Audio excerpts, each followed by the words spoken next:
A very good morning. Welcome. It's Jeff Laughton online at about 11:30 on Saturday the 10th of May. I'm very, very late and I apologise. It's been a mental week this week with so much racing, and the good stuff is here for a while. We had the Guineas meeting last weekend for 3 days, 3 days of Chester's May meeting and 2 days of Ascot as well. It was a 2:30 a.m. start for me this morning, so I'm starting to flag at the moment. You might hear it in the voice. I'm supposed to be in Newcastle this evening, so I need to grab an hour of sleep if I can before racing starts. For anybody thinking about doing this job seriously for a living, if you're planning on doing less than 12 hours a day at this time of year, then you're playing at it. Now let's get straight into it. But before we start, hit the subscribe button. I tell you every day, but the reason for that is days like today, when I'm late, you get a notification and it's 11:30, so instead of hanging around for an hour waiting to see if the video is up, wait until the notification comes and then you'll get to know and you can watch it straight away. As I said, just hit the subscribe button. If you want to know more about my private service, what I'm backing, drop me an email at the address below, which is jefflawtonmanagement@gmail.com.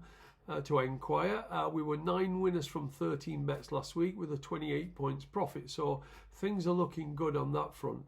Now let's get started. Let's look at today's racing, which I thought was difficult, but it is a Saturday, and you know my thoughts on Saturdays. They were invented for the bookies to get all the money back that they've won, that we've won from them in the last 6 days. And as they used to say on Hill Street Blues back in the 80s, if you're old enough to remember, let's be careful out there. In the 1:30, the 2-year-old race, the front two are rock solid. Military Code was very impressive at the Craven and has come on a ton since, and I was going to back it. But then I got a call about the Ammo horse, who cost 1.7 million. This is Celestial King I'm talking about, and I was told that he's very, very smart, and the Appleby horse would need to be at least a Group 3 horse to beat them, giving £6. So I went back to Appleby's, told them that, they said theirs is a Group 3 horse. So I don't know. I would be guessing, and I'm not going to do that.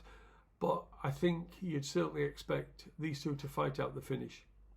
In the 205, I've had 3 calls today from the right people telling me Rainbow's Edge is flying and will win. It's drifting on the exchanges, which is a surprise, and it does look a competitive handicap. Now, I haven't played, but if it keeps drifting, I may be tempted.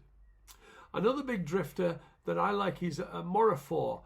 That's in the, I believe, the 405, I think. 425, sorry.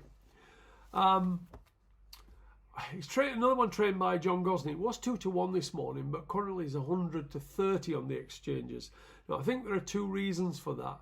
Number one is that it's ridden by stable apprentice Luke Catton, who is not the most stylish, but he rides her at home, so he does know her.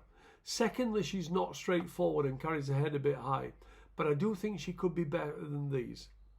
At Lingfield, where it's the Derby and Oaks Trials Day, in the 305, Aidan sends over 2, Puppet Master and Stay True.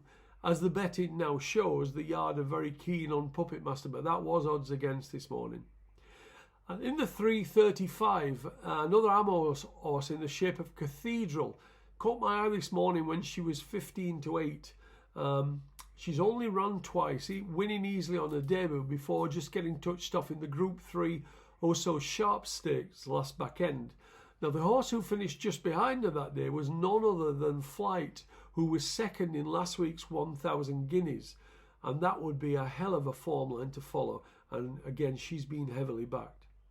At Leicester in the 7:30, Indian Spirit was 11-8 this morning, and one of the reasons I am late is I've been piling into her all morning, or piling into him, I should say, all morning, and it's now much shorter.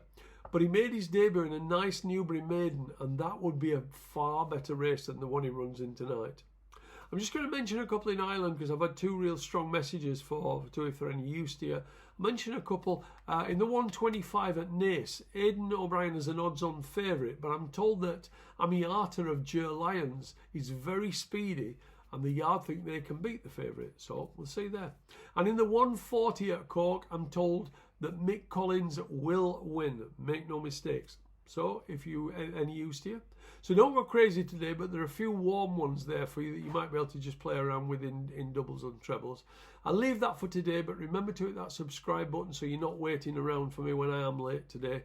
And if you're interested in my private service, drop me an email at the address below. Many thanks. Whether I speak to you tomorrow, I'm not sure, but I'll certainly be back on Monday. Thank you.